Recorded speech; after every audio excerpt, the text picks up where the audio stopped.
Just imagine yourself standing in a quiet, open landscape under the vast sky. No skyscrapers, no roads, and no bustling crowds. Just the soft, earthy scent of plants, the distant sounds of animals, and the warmth of a small fire crackling in the center of a gathering. This is the world of our ancestors who came together in small, tight-knit groups, united by the simple needs of survival. This was a time long before civilization as we know it, a time when human life was a shared journey in its purest form. In those early days, the idea of community wasn't a choice.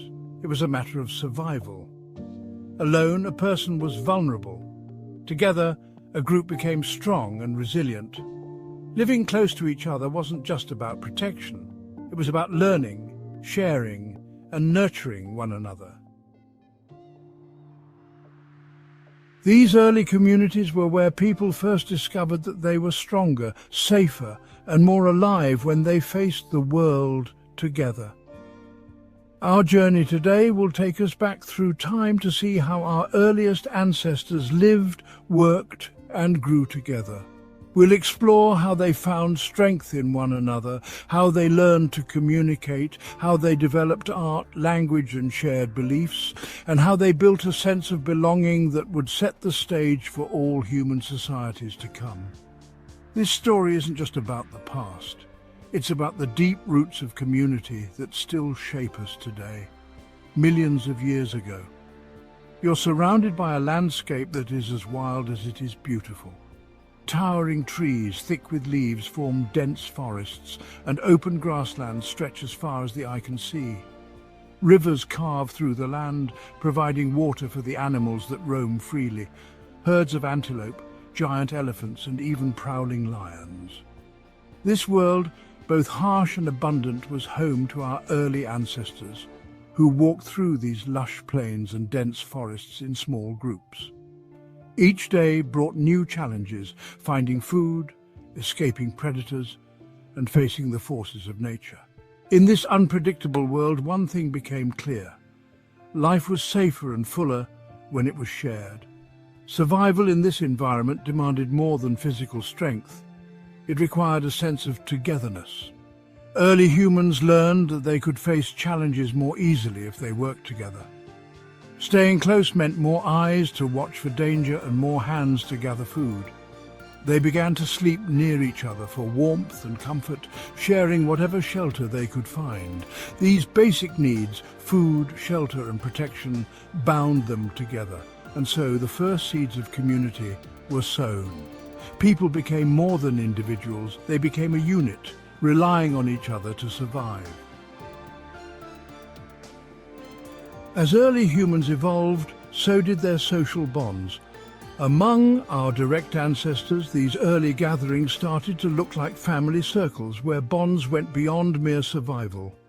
Family ties created deep emotional connections. Parents and children, aunts and uncles grew close and stayed together, forming the heart of these early communities. Kinship, those natural bonds between family members, became the foundation of early human society. Within these small family circles, each person found a role and a purpose, creating an inner world where they belonged and were cared for. These early humans experienced the first form of community where love, protection, and loyalty were born out of family ties. To glimpse this way of life, we can look at the San people of southern Africa. One of the oldest continuous cultures in the world, the San live in small, kin-based communities, much like early humans did. Their lives center around family, where every person plays a vital role, and everyone's well-being is interwoven with the group. The San share their food, tell stories by the fire, and teach each other skills, passing down wisdom from one generation to the next. In the San's way of life, we see echoes of our ancestors' communities where people found strength in unity, and togetherness wasn't just a choice, it was a way of being. This connection to family and kinship gave them a shared purpose, and in that unity they thrived. Survival relied on working together, and to do that, our ancestors needed to communicate. But at first, their world was one without words. Instead, they used simple gestures, facial expressions, and sounds to convey their intentions. A raised hand might signal stop, a nod could mean yes, and a loud shout might warn of danger. These early forms of communication were essential but limited.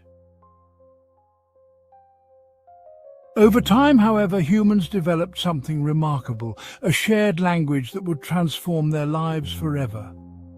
Language wasn't just a tool, it became the glue that held communities together. When people could communicate clearly, they could plan a hunt, warn each other of dangers, and teach one another essential skills. More importantly, language allowed them to share emotions, ideas, and dreams. This newfound ability to connect on a deeper level created trust, a bond that made people feel safe within their group. Trust built through language gave early humans a stronger sense of togetherness and purpose. They were no longer just surviving, they were becoming something greater as a community. Language became the foundation upon which they could build cooperation, culture, and a shared way of life. As language evolved, so did the ways humans expressed themselves. They didn't just want to communicate through words, they wanted to leave their mark and share something lasting. In dark caves and hidden shelters, early humans began to paint and carve, creating some of the first known pieces of art. These weren't simple doodles or random markings. They were intentional symbols, expressions of a shared experience or belief. Imagine the scene. In the flickering light of a fire deep within a cave, a small group of people gathers. One of them picks up a stick or a stone, dips it into natural pigments, and begins to draw on the cave wall. The shapes take form, animals, symbols, patterns. These images represent the world around them, things they hunted or feared, and perhaps even creatures they revered. For these early humans, art was a way of communicating beyond words. It was a language of images, one that could be understood by anyone who saw it. These paintings served as reminders of shared beliefs, stories, and values, strengthening the bond between group members. With language and art, early humans gained the tools to not only communicate, but also to build a shared identity. They began to develop rituals, specific actions performed in the same way each time to mark important events in their lives. Perhaps it was the celebration of a successful hunt, a rite of passage for a young person, or even a ceremony to honor a loved one who had passed. These rituals helped create a sense of order and meaning within the group. Through storytelling, they began to weave together their experiences, passing on knowledge, wisdom, and traditions. Around fires and under starry skies, elders shared tales of past hunts, ancient heroes, and powerful forces that shaped their world. These stories were more than entertainment. They were a way of bonding, of teaching, and of uniting. Myths, stories that carried deep truths, were born from these gatherings. These myths gave people a sense of place and purpose, connecting them to something greater than themselves, and helping them understand the world in a way that science hadn't yet explained. To truly understand how early humans used art to communicate, we can look at the Chauvet Cave in France. Discovered in 1994, this cave holds some of the oldest known cave paintings, dating back around 30,000 to 35,000 years.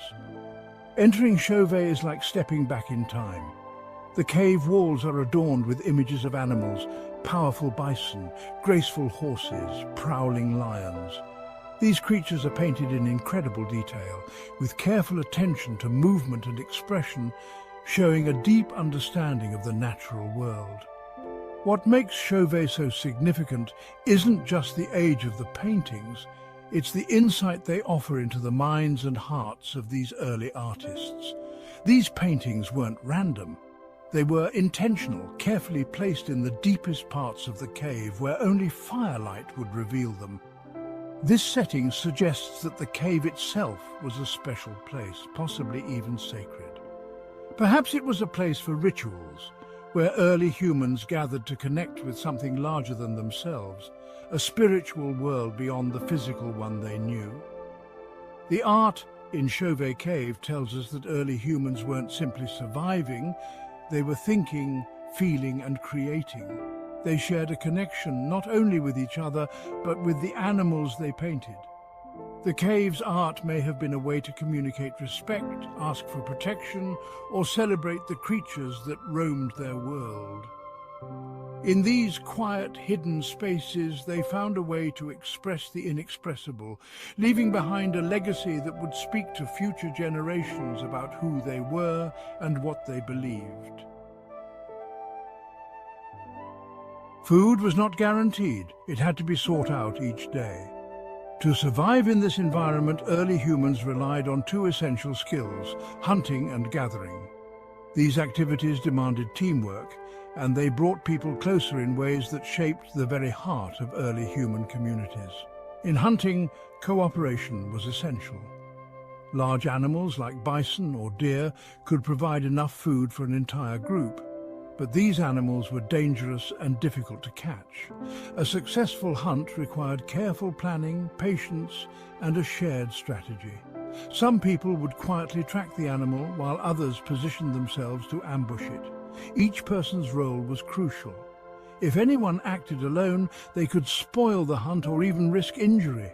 This kind of hunting demanded trust and coordination, a silent understanding between each group member. When the hunt was successful, the joy and relief were shared among everyone, strengthening the bonds of trust that tied the group together. Gathering was just as important and often just as social. While the men might be out hunting, the women, children and elders of the group would search for edible plants, nuts and berries. They walked together, teaching each other which plants were safe to eat and which were poisonous, passing down valuable knowledge from one generation to the next. This activity wasn't just about finding food. It was a time of learning, sharing stories, and deepening connections within the group. Through both hunting and gathering, early humans discovered the power of working together, of knowing that each person contributed to the group's survival. In these early communities, everyone had a role, and these roles often depended on a person's age, strength, or specific skills. Younger, stronger members of the group were more likely to go on hunts, as they could endure the physical demands and the dangers of tracking and chasing large animals. Older adults with years of experience and wisdom often guided the hunt or taught the younger ones, serving as mentors and advisors. Their knowledge was invaluable, as they could recognize patterns in animal behavior, recall migration routes, or understand the signs of an incoming storm. Meanwhile, women typically took on roles that were equally essential to survival, gathering plants, caring for the children, and preparing food. They held a wealth of knowledge about the natural world, understanding which plants were safe to eat, how to treat minor injuries, and how to make basic tools. These roles were not just about dividing tasks. They were about respect and interdependence. Each person relied on the others for something vital. This interwoven structure gave every member of the group a purpose and a place. It wasn't a hierarchy, but rather a network of support where every role mattered and everyone's contribution was valued. In these early communities, when someone succeeded, everyone benefited. If a hunt was successful, The food was shared among the entire group. There was no hoarding or keeping the best parts for oneself. This way of living, this idea of sharing resources, wasn't just practical. It was the foundation of social bonds. Sharing food meant that everyone had enough to eat, that even the youngest or the weakest were cared for. This act of sharing created a sense of belonging and mutual responsibility. Tools, too, were shared and passed down through the group. A sharp stone tool for cutting, a wooden spear for hunting. These items weren't owned by any one person. They were created and cared for by the group, used by whoever needed them. This sharing of resources reinforced the feeling that they were all in this together. The survival of one person depended on the survival of all.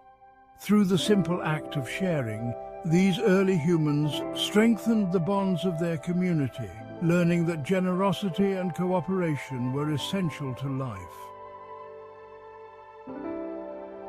We can look at one of the last remaining hunter-gatherer tribes in the world, the Hadza people of Tanzania. The Hadza have lived on the plains of East Africa for thousands of years, practicing a lifestyle that closely resembles that of early humans. For the Hadza, cooperation isn't just a value, it's a way of life. Each day, Hadza men and women set out in small groups to hunt or gather, moving through the landscape with a deep understanding of the plants, animals, and seasons. Hadza men work together on the hunt, sometimes spending hours tracking a single animal.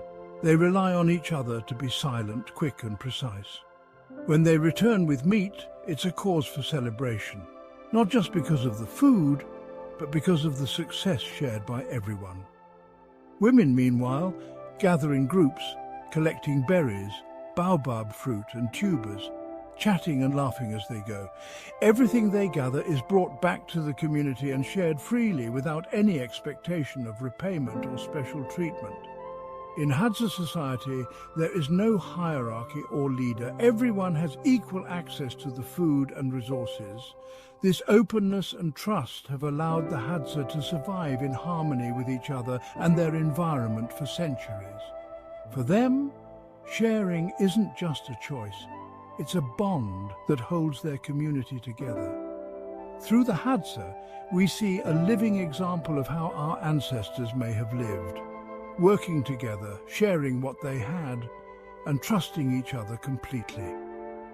In their unity, we find the echoes of the first human communities where survival was achieved through the simple yet powerful act of cooperation. Humans sought refuge in natural shelters. Caves provided a safe haven from wild animals, harsh weather, and the unknown dangers that lurked in the night.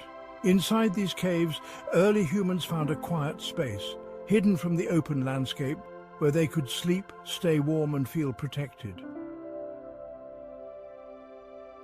Over time, however, humans began to grow beyond these natural shelters. They started building temporary campsites, learning to create spaces of their own. These campsites were often made near rivers, lakes, or sources of fresh water where food and resources were abundant. As early humans grew more skilled in gathering and hunting, their lives became less tied to the protection of caves, and they began constructing simple shelters. These could be made from branches, animal hides, and stones placed carefully to provide a shield against the wind and rain. These new campsites weren't just places to sleep, they were spaces for gathering and connecting, open areas where group members could see each other and share in daily life. Moving from caves to campsites marked an important shift. It showed that humans were beginning to shape their own environment, to create a sense of home wherever they went. One of the greatest changes in early human life came with the discovery of fire. Fire wasn't just a source of warmth or a way to cook food, it transformed the way people lived together. When fire was introduced into campsites, it became the heart of each gathering place, a symbol of warmth, protection, and community. After the sun went down, people would gather around the fire, sharing its light and heat. The fire extended the day, allowing early humans to continue working, talking, and being together even after nightfall. But fire also offered something even deeper. It became a place for storytelling.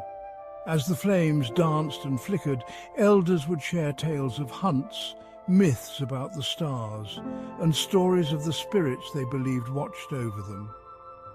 Around the fire, early humans laughed, learned, and created memories together. This nightly gathering wasn't just a practical need, it was a ritual that deepened their bonds. A time when each person felt the warmth not only of the fire, but of their community. Fire became more than a tool. It became a part of their shared lives, a gathering place that brought people closer, both physically and emotionally. As campsites became more organized, early humans began to arrange their spaces with intention. These early shelters weren't just scattered randomly, they reflected a basic sense of order. In larger campsites, there might be a central fire, surrounded by sleeping areas where people gathered with their close family members. There were often separate areas for food storage, tool making and cooking. This layout made it easy for people to work together and share resources, while also giving them a sense of personal space and belonging. Each area within the campsite had a purpose, reflecting the group's values and needs.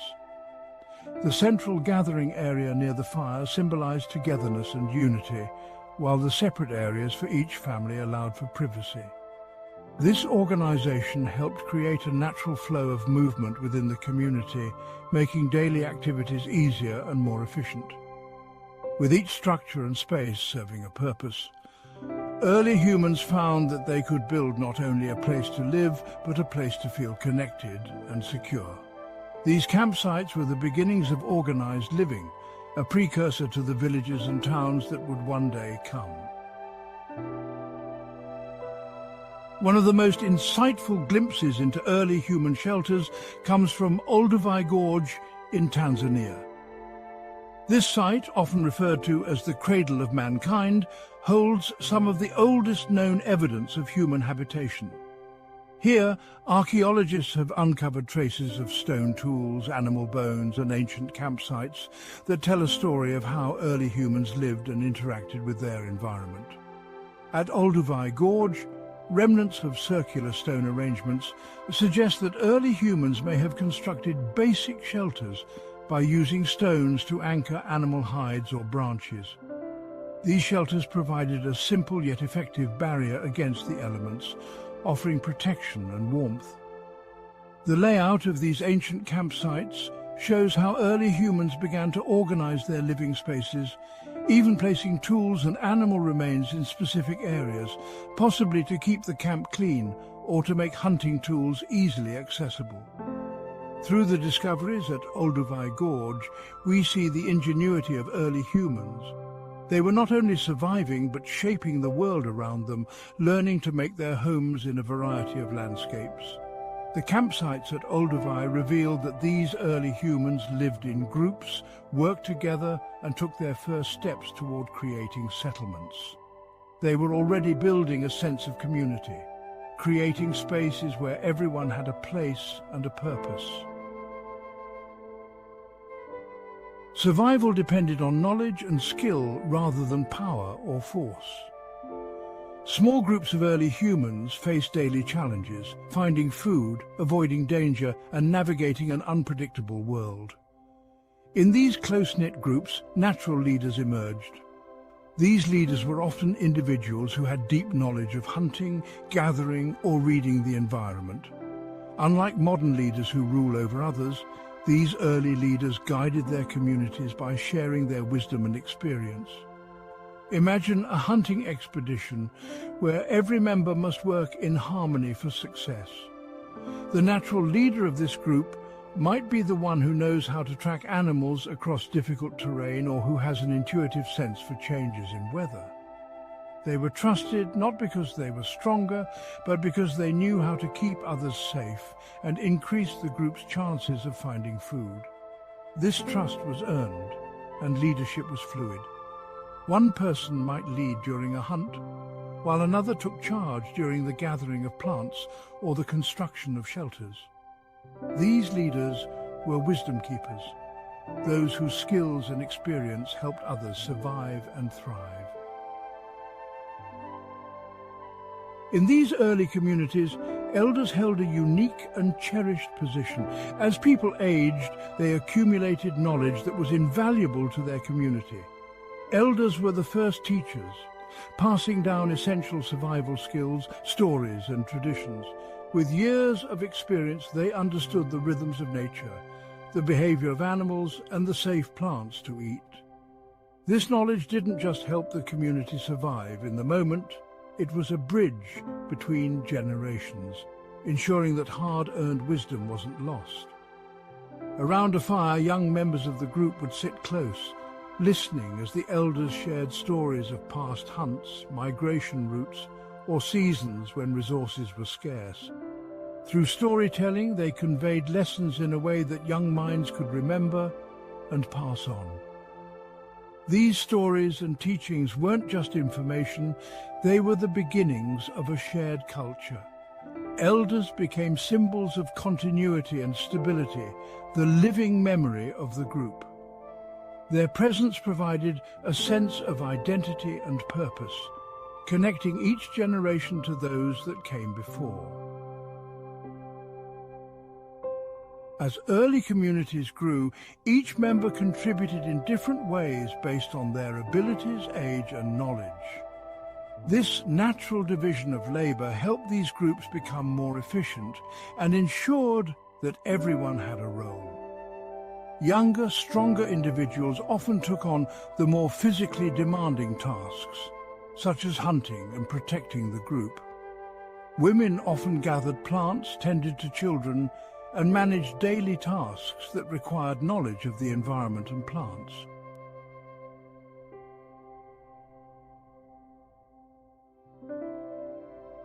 This wasn't simply a gender-based split.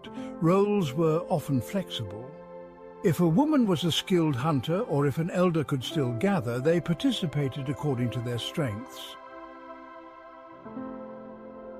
Skills rather than strict rules determined each person's contribution.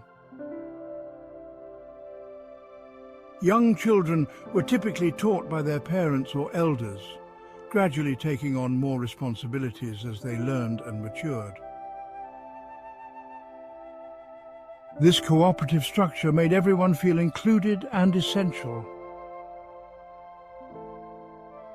The division of labor also built a sense of interdependence.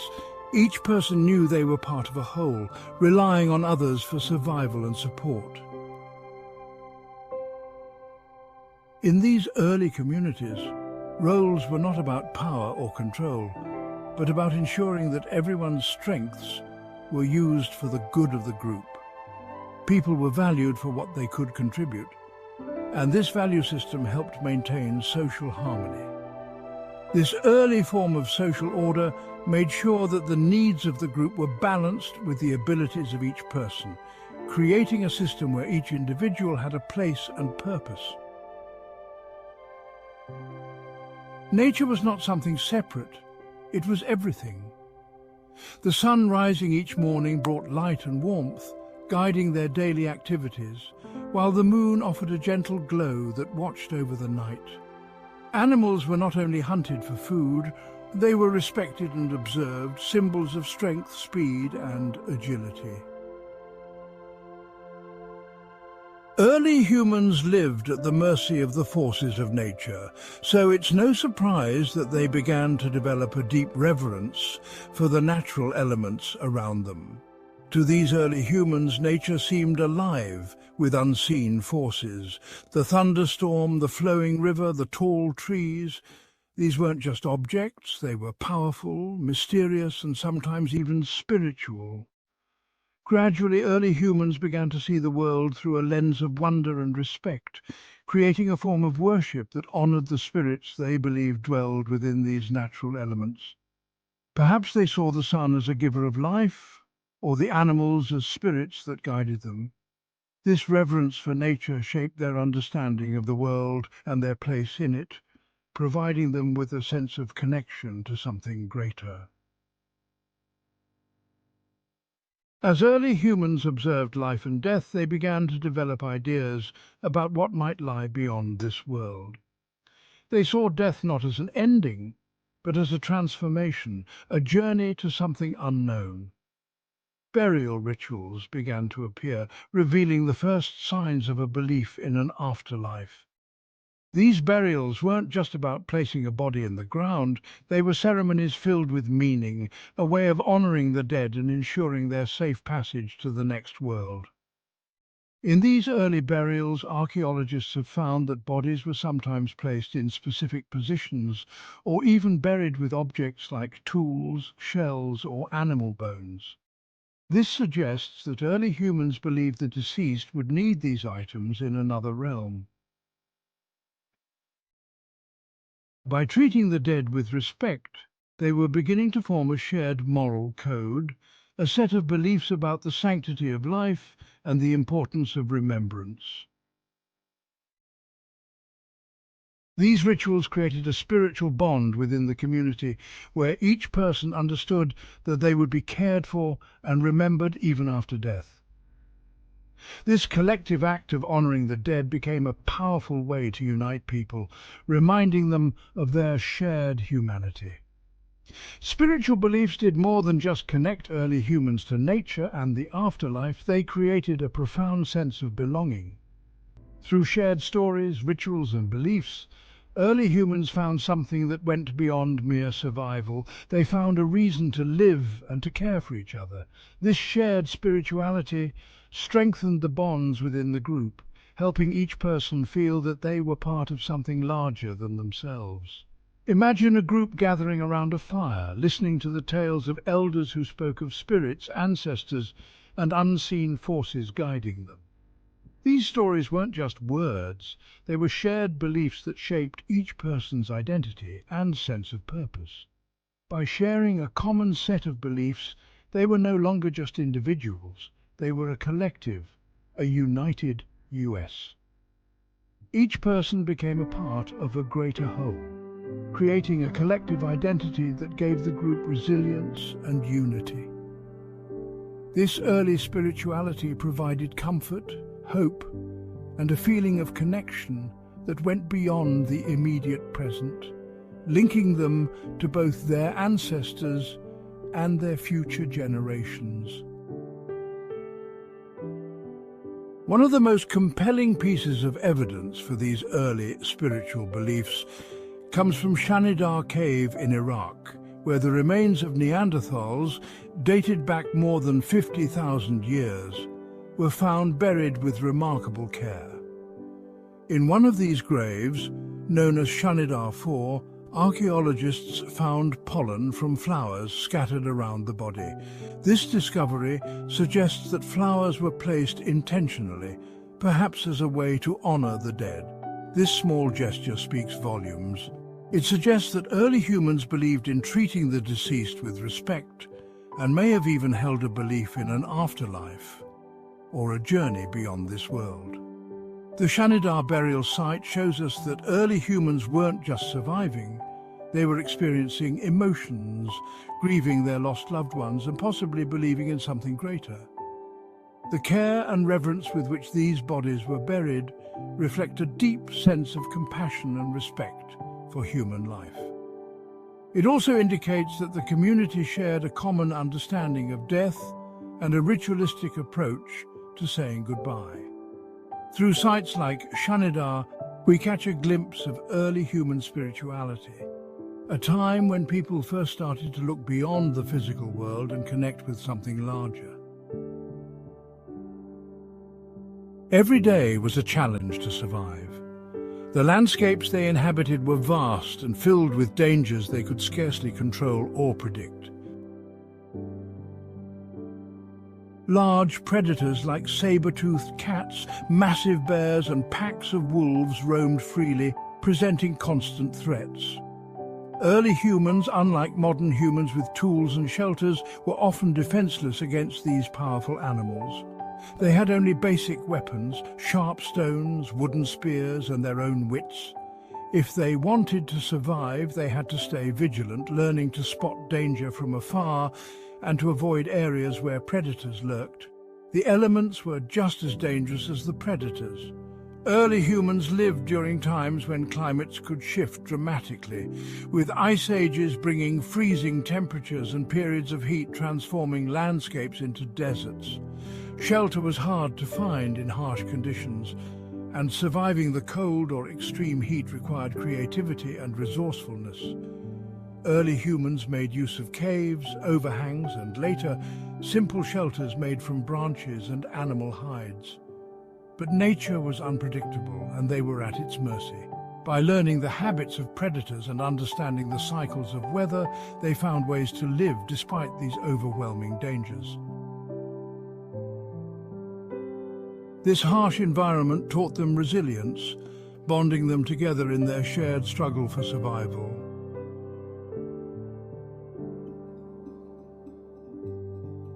One of the greatest challenges early humans faced was finding enough food and water to sustain themselves. Natural events like droughts, floods, and changes in climate could wipe out entire sources of food. In times of drought, rivers and lakes would dry up and plants and animals would disappear. Food shortages often meant that survival became even more difficult, forcing humans to use every skill they had to endure.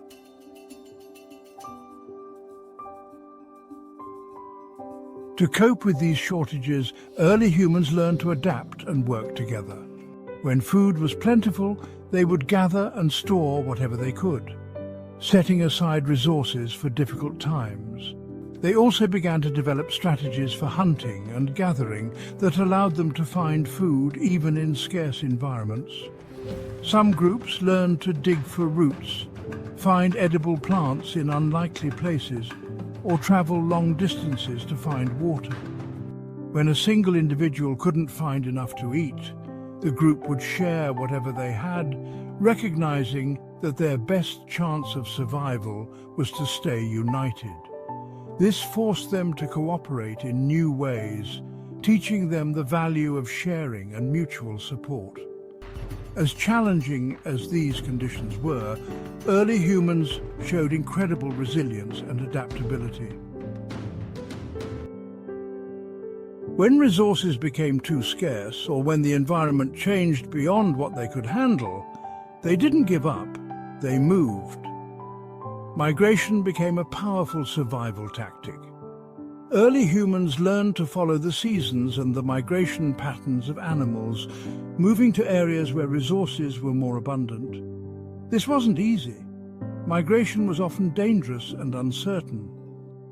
But they were driven by a fierce desire to survive, and this drive led them to explore new lands and encounter new possibilities.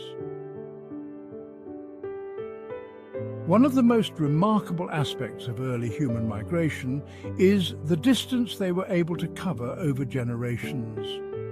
From their origins in Africa, early humans gradually moved into the Middle East, Europe, Asia, and eventually the Americas. This journey was filled with unknown risks, but it also gave them the chance to discover new resources and develop new survival strategies. Each new environment required them to learn, adapt, and grow. They made tools suited to new kinds of animals, found ways to shelter in different climates, and developed a profound understanding of the land. Through migration, early humans not only survived but thrived, transforming challenges into opportunities for growth. One of the best examples of survival tactics is found in the Clovis culture of North America, an early society that lived around 13,000 years ago. The Clovis people were among the first to inhabit what is now the United States, living in a time when the environment was still changing rapidly as the last ice age came to an end. They faced extreme cold, harsh winters and dangerous predators like mammoths and saber-toothed cats. Yet, the Clovis people found ways to survive by adapting to these challenges. The Clovis were known for their unique stone tools, particularly their finely crafted spear points, which were carefully shaped to be strong and effective in hunting large animals. These points, known as Clovis points, allowed them to hunt big game efficiently, giving them access to a steady food source even in difficult conditions. But the Clovis people did more than just hunt. They were highly mobile, following the herds of animals as they moved. This migratory lifestyle allowed them to make the most of the resources available in different areas, moving with the seasons and adjusting to changing climates. Through their innovative tools, cooperative hunting methods and flexible lifestyle, the Clovis people showed a remarkable ability to adapt to their environment. Their survival depended on learning to read the land, track the movements of animals, and make quick decisions as they traveled. The Clovis culture is a testament to human resilience, showing that even in the face of extreme hardship, early humans were capable of finding ways to endure and prosper. People hunted, gathered, and created tools to meet their basic needs. But as humans grew more skilled and developed unique crafts, they began to look beyond their immediate groups. They noticed that neighboring groups had items they didn't, such as special stones, unique shells, or beads crafted from bone. Curiosity and a desire for these new items led to the beginnings of trade. The earliest forms of trade were likely simple exchanges. Imagine a group that lived near the coast, collecting beautiful shells washed up by the sea. Another group living inland might have had access to rare stones perfect for making sharp tools. When these groups met, perhaps at a seasonal gathering place or by chance, they traded items. Shells could be exchanged for stones, and each group returned home with something they valued, something they couldn't find in their own environment. This exchange wasn't just about acquiring goods. It was a small step toward building connections and trust with others, allowing different groups to interact peacefully and share a little piece of their world. As these exchanges grew, early humans began to see the advantages of building relationships with other groups. Trade didn't just bring new items, it also brought new ideas, stories, and knowledge. When two groups met, they shared techniques for making tools, different ways of hunting, and unique survival strategies. A group living in a forest might teach another group how to identify edible plants, while a desert group might share tips for conserving water. These exchanges allowed early humans to learn from each other and broaden their understanding of the world. Additionally, trade and interaction between groups contributed to genetic diversity. As people moved and mingled with others outside their own group, they formed partnerships and families, which meant that genes were shared across different groups. This genetic exchange made early human populations stronger and more adaptable, allowing them to thrive in a variety of environments. Through these relationships, communities didn't just trade items, they shared knowledge, strengthened their resilience, and ensured their survival for generations to come. As trade networks grew, so did alliances between groups. Groups that traded regularly often formed friendships and alliances, agreeing to help one another in times of need. These alliances were like early partnerships, where groups offered each other mutual protection and support. For instance, if one group faced a tough hunting season or a scarcity of resources, they might call upon their allies for help, trading for the resources they needed to survive. This cooperation provided security, knowing they weren't alone in times of hardship. However, with these interactions also came the potential for conflict. As humans became more aware of resources, competition sometimes grew fierce, especially when resources were limited. Groups might come into conflict over valuable hunting grounds, fresh water, or prime locations for gathering plants. These early conflicts likely taught groups important lessons about negotiation and boundaries. While some disputes may have led to fights, others would have been resolved through compromise, showing early humans the benefits of cooperation over conflict. These experiences shaped early societies, teaching them the value of diplomacy and the importance of managing resources wisely.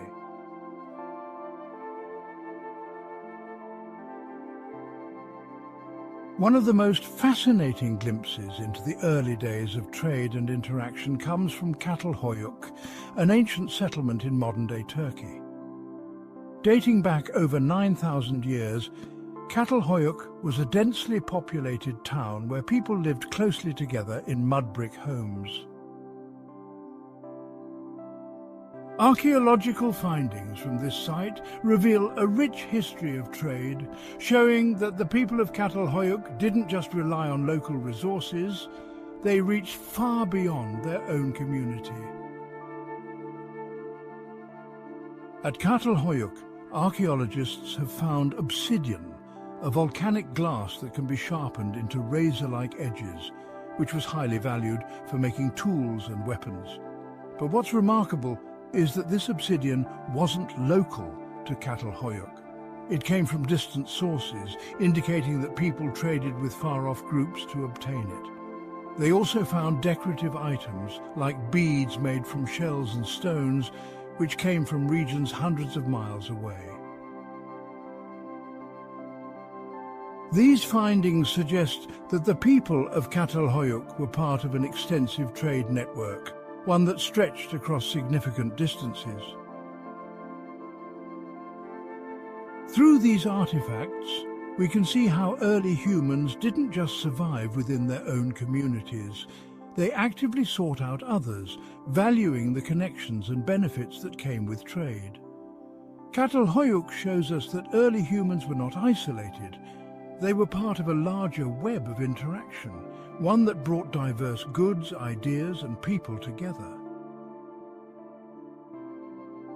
This site reminds us that trade was more than an exchange of items. It was a bridge between worlds, linking people across vast distances and helping them create a shared human story. In the early days of humanity, survival relied on the simplest of tools. Early humans used stones and sticks to hunt animals, break open nuts, and defend themselves. But over time, they began to innovate, gradually improving their tools and techniques. Imagine the excitement of an early hunter discovering that by sharpening a stone, it became more effective for cutting and scraping. These sharpened tools, like hand axes and blades, were transformative. They made hunting, butchering, and preparing food easier and more efficient, meaning that a successful hunt could provide more food and resources for the whole group.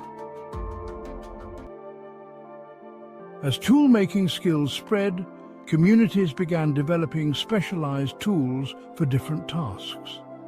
Small, sharp tools were crafted for delicate tasks, like scraping hides for clothing, while larger tools were designed for chopping wood or breaking bones. These innovations didn't just make daily life easier, they also built a sense of pride and shared knowledge. Skilled toolmakers became highly respected in their groups, passing down their expertise to others, which strengthened bonds within the community. By creating better tools, early humans improved their survival chances and built stronger, more interconnected societies. Each new tool was a small step forward, helping early humans to conquer their environment and meet their needs with increasing efficiency. Over time, early humans began to notice patterns in nature. They observed that seeds left in the ground would sprout into new plants, providing food close to where they lived. This realization sparked one of the most profound changes in human history, the shift from hunting and gathering to agriculture.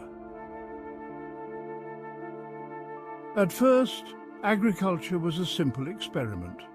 People planted a few seeds close to their campsites, nurturing them in hopes of a steady food supply. These first attempts were modest, but they planted the seeds, both literal and figurative, of a new way of life. Agriculture meant that humans didn't have to travel as far in search of food, allowing them to settle in one place for longer periods. Instead of chasing herds or trekking through forests, they could grow crops nearby, which provided them with a reliable food source. This gradual shift didn't happen overnight. It was a slow, careful transformation as humans learned which plants grew best, how to protect their crops, and how to manage soil and water. Farming required hard work, patience, and cooperation, but it offered something new, a sense of control over their resources. With agriculture, early humans took their first steps toward creating a stable and sustainable way of life, one that allowed them to think beyond immediate survival. As agriculture took root, communities began to settle in one place for extended periods. Rather than moving constantly to find food, they could stay near their growing fields, tending crops and building homes. These settlements were modest at first, but as food supplies became more reliable, populations grew. People began building semi-permanent houses, creating small villages where families could live together year-round. This stability changed the way humans organized themselves. Rather than a loose group of hunter-gatherers, they formed tightly knit communities where each person contributed to the well-being of the whole. With larger groups living in close quarters, new social dynamics emerged. Communities needed rules and ways of resolving disputes, as well as ways to share resources fairly. This was the beginning of governance. Leaders, often those with knowledge or experience, helped organize planting, harvesting, and distribution, ensuring that everyone had enough to eat and that resources were managed wisely. People began to work together in new ways, pooling their labor for communal projects like building storage for grains or constructing protective walls around their village. These early settlements weren't just about survival. They were about creating a life together, a place where people could build a future with stability, safety, and belonging. One of the earliest cultures known to experiment with agriculture and semi-permanent housing was the Natufian culture, which existed in the Levant region, modern-day Israel, Jordan, Lebanon, and Syria, around 12,000 years ago. The Natufians were a unique people, living at a time when the world was transitioning from the last ice age to a warmer, more fertile climate. This shift created an abundance of plant and animal life, which allowed the Natufians to settle in one place and explore new ways of living. The Natufians were among the first to build stone dwellings, creating small villages where groups could live together year-round. Their settlements show evidence of circular houses made of stone, with carefully constructed walls and hearths for cooking. They also developed early forms of storage, where they kept grains and other resources to last through the seasons. This stability allowed the Natufians to experiment with planting wild grains like barley and wheat near their homes, gradually shifting toward a more agricultural lifestyle. But the Natufians didn't abandon hunting and gathering entirely. They continued to hunt animals and gather wild plants, combining these with their newly cultivated crops. This blend of old and new ways allowed them to thrive in a rapidly changing environment. The Natufians' way of life marked the beginning of a settled, semi-agricultural society, showing that humans could adapt their lifestyles to make the most of their surroundings. By building communities and experimenting with farming, they laid the groundwork for future generations, helping to pave the way for the first true agricultural societies and permanent villages.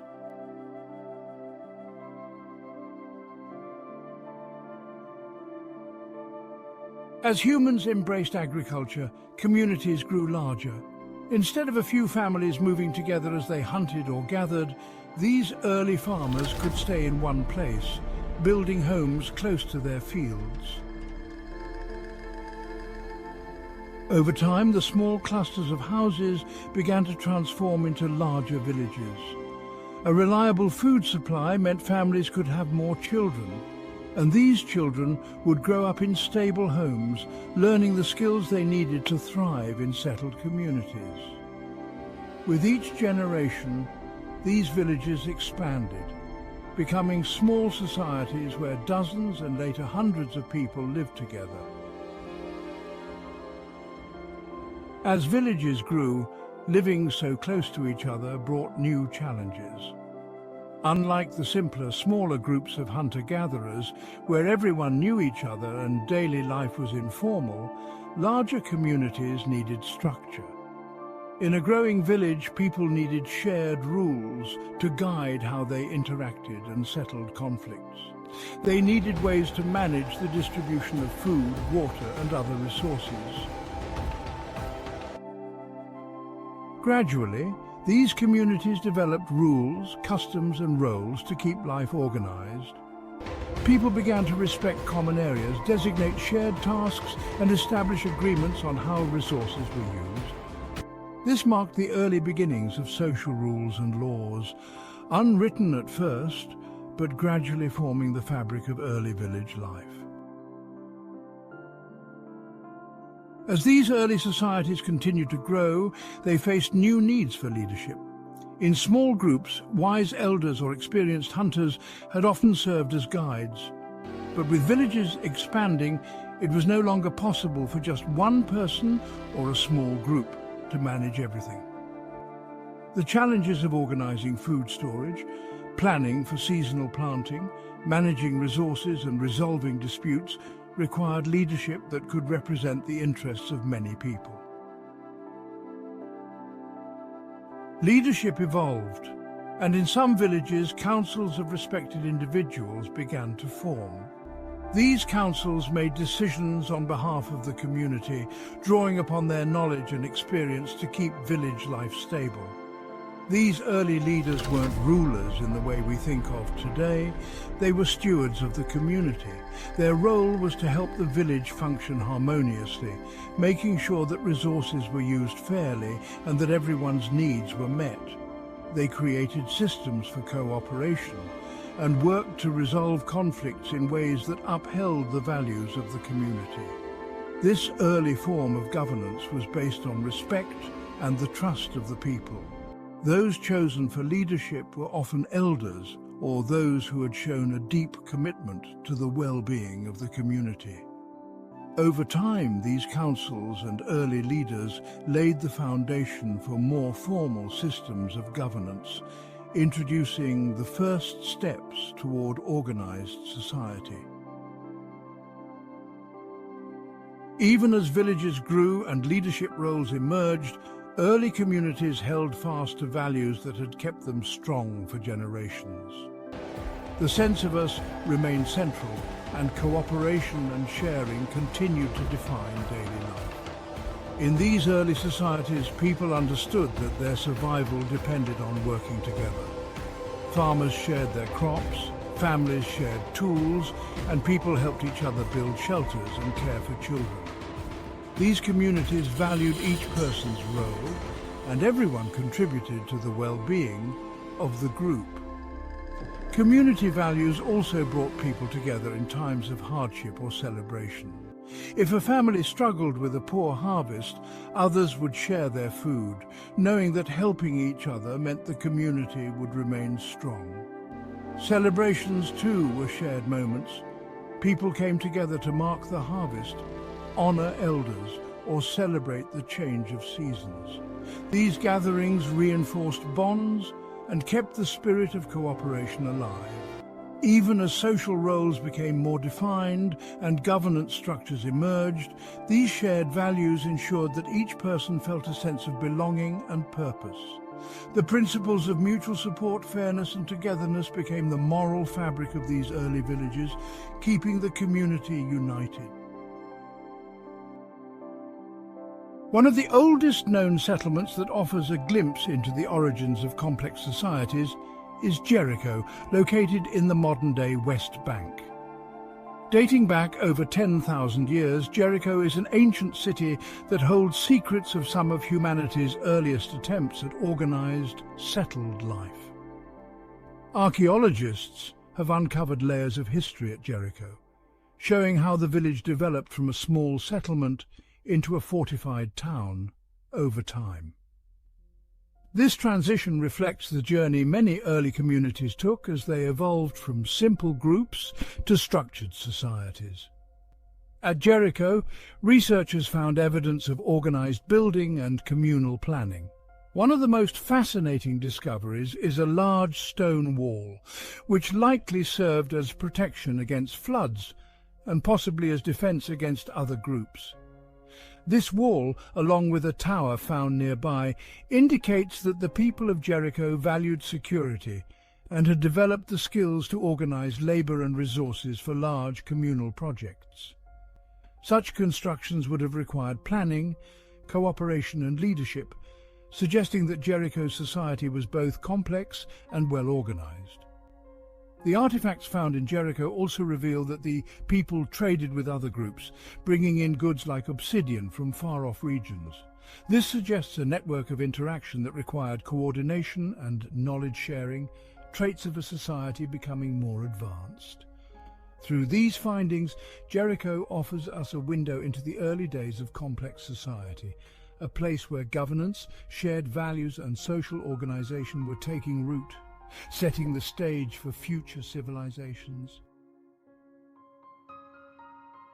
The journey of early human communities has left a lasting mark on who we are today, shaping not only our cultures but even our genes. Living in close-knit groups for survival had a powerful influence on our ancestors' genetics. Natural selection favored those who could thrive in communities, those who could cooperate, communicate and form trusting relationships. Over thousands of generations, this led to the development of social instincts within us, such as empathy, compassion, and a sense of fairness. The very structure of our brains reflects the needs of early community life, designed for connection, bonding, and cooperation. These traits that helped early humans survive are still deeply rooted in us, guiding our interactions and relationships today. Culturally, early communities passed down stories, skills and wisdom from one generation to the next. Traditions around family, respect for elders and communal values were born in these early societies, becoming cultural threads that continue to weave through modern societies worldwide. We still value what our ancestors valued: family bonds, mutual support, and the security of belonging to a group. From the foods we enjoy to the languages we speak, so much of what makes us human is a direct inheritance from these early communities. Our genes and cultures carry their legacy forward, reminding us of our shared origins and the powerful ways that community life has shaped humanity.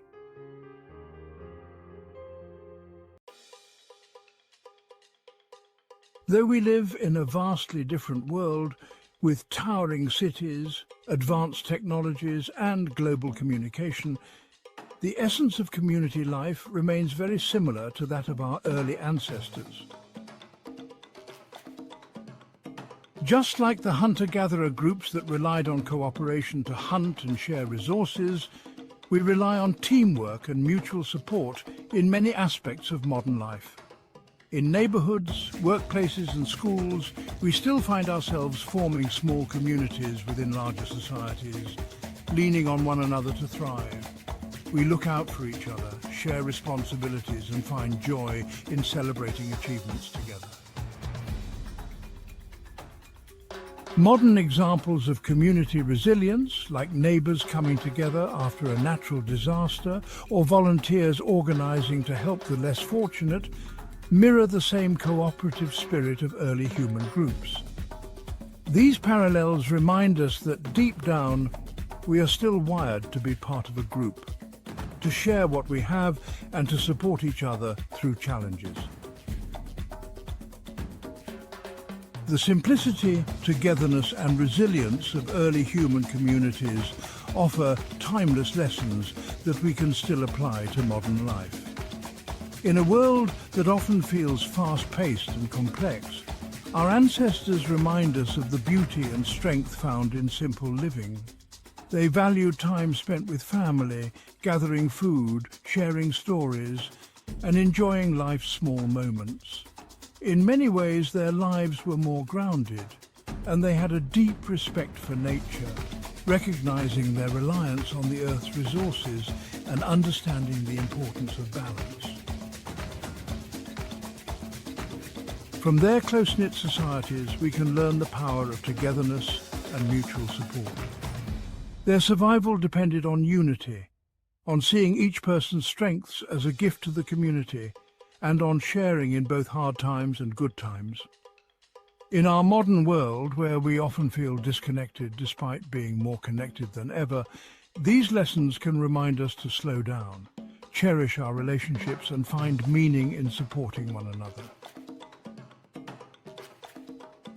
Their resilience in the face of challenges, whether dealing with scarce resources or facing dangerous predators, teaches us that together we are stronger. This resilience, born in the earliest days of humanity, is a gift we carry forward. The story of early human communities is one of connection and shared humanity.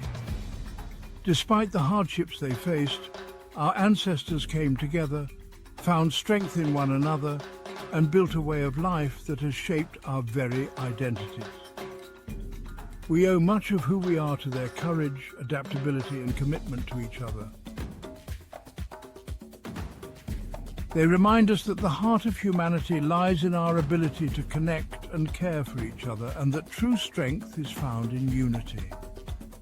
In today's world, where we often seek belonging and purpose, these early humans remind us of what truly matters. The bonds we create, the kindness we show, and the support we offer one another.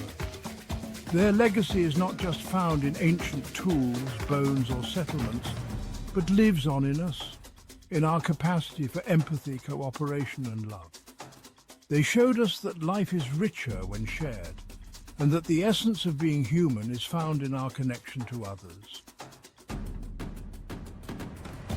As we continue to grow and build our own communities, may we carry forward the spirit of togetherness, honouring the legacy of those who came before us and remembering that we are all part of a shared human story.